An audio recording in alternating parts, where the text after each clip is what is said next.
Bienvenue sur Pépé Soupe. Si vous nous rejoignez, les titres de ce journal. Caroleur depuis 6 mois, Ouattara Yacouba fait preuve de professionnalisme. La vente de puisettes, un héritage transmis de père en fils. Dotée d'un tempérament chaud et de manque de sang-froid, la maçonnerie est devenue une sorte de thérapie pour Nguessan Emmanuel. 76-18. C'est à la tâche dans une maison en pleine finition que notre équipe a retrouvé Ouattara Yacouba, caroleur depuis 6 mois. Sous exigence des propriétaires de la dite maison, il a dû revenir sur les lieux pour peaufiner le carrelage avec du ciment blanc, ce qui n'était pas dans le cahier des charges au départ. Voilà déjà 6 mois que Ouattara Yacouba est carreleur. Il a même déjà travaillé sur plusieurs chantiers. Mais là, notre ami Yacouba n'a pas suivi de formation particulière pour être carreleur. Lorsqu'il partait encore à l'école, il avait pour habitude de travailler en tant que manawa pour joindre les deux bouts. C'est en observant qu'il a acquis ce savoir-faire-là. Écoutons 9 mois de quelqu'un. Bon, au moins que quand il fréquentait, les samedis, dimanches, il faisait être maçon pour aider les gens pour qu'ils me donnent un peu. Bon, c'est ciment blanc ici, il a fait actuellement là. Il a fini de poser. Ouais, quand il était fini, moi, il doit faire avec ciment blanc. Ils ne m'ont pas donné ciment blanc, donc il fait fait avec ciment noir. Donc maintenant, il me demandait de faire ça avec ciment blanc. Donc c'est le ciment blanc là que je suis là fait. D'accord, et après ciment blanc, on fait quoi?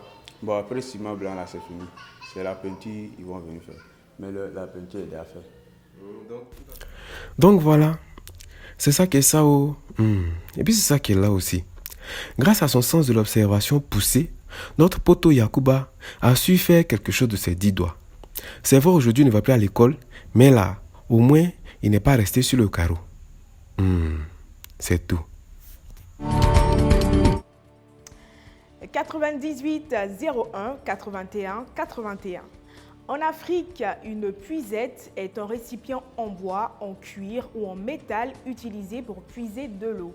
Aruna Diarra, résident dans la commune de Guiglo, fabrique et commercialise cet instrument utilisé dans une commune où les puits constituent l'une des principales sources d'eau. Quand on vous dit qu'école, c'est pas pour tout le monde là, vous voyez ça en amusement. Voici Aruna Diarra, jeune de la ville de Guiglo. Faisant face à des résultats peu satisfaisants à l'école, il a préféré s'intéresser au travail que fait son père et depuis 5 ans là, il est dedans. Aujourd'hui, on lui tend notre micro pour qu'il nous parle de son travail de fabricant de puisettes. Écoutons-le. J'étais à l'école, je faisais CP1 à CP2. De temps en temps, elle venait au travail d'ici. Parfois aussi, elle nous envoyait par faire les commissions. C'est à travers ça, à la longue, on a reçu à suivre le travail. Les chambres, ça, on passe une commande par Abidjan, par nos frères aussi. Les puisettes, là, il y a 700, il y a 500 et il y a 1000 francs aussi. C'est les punais qui est un peu dur, un peu à couper, mais comme déjà on a une maîtrise, pour le couper c'est un peu facile à venir. Bon, tiens, mais vous avez vu, c'est ça qui est là, et puis ça qui est ça aussi. Le père Aruna, tout ce que nous on peut te dire là, c'est courage dans le bara. Voilà. Mais là, quand on coupe l'eau là, c'est vous qui nous sauvez. Voilà. Merci. 06 46. Un personnage ou une personne pas comme les autres dans ce dernier reportage. Il s'agit de Nguessan Emmanuel, alias Nguessan Palabre. Plutôt bagarreur à l'école, il affirme que le métier de maçonnerie l'a énormément aidé à canaliser son chaud tempérament. Voici le père Nguessan Emmanuel, dit le père Nguessan Palabre. Lui là, à cause de son affaire des palabres là, son père l'a jamais laissé connaître ce qu'on appelle affaire d'école là. Et Dieu merci, comme il avait un bon tonton, ce dernier était maçon.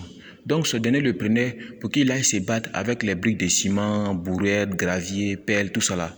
Et grâce à Dieu aujourd'hui, grâce à son combat avec les différents matériels de construction là, le père Nguessan Palabre est devenu lui aujourd'hui un grand maçon qui emploie des gens aujourd'hui. Et grâce à lui aujourd'hui, d'autres palabreux se battent avec lui sur les chantiers. Bon, avant de terminer, nous tenons à souligner que le père Nguessan Palab est notre tuteur à Didierville. Et fort est de constater que le gars, il porte très bien son nom. Mais en tout cas, Dieu merci, il n'a pas fait Palab avec nous. Hein. Tout s'est bien passé, nous, on le remercie pour ça. Et lui, aujourd'hui, il remercie à son tour toujours son tonton Palabreux qui l'a permis aujourd'hui de se canaliser. Voilà, donc c'était un peu ça. C'est la fin de cette édition. Je vous dis à demain pour un nouveau numéro de PP News.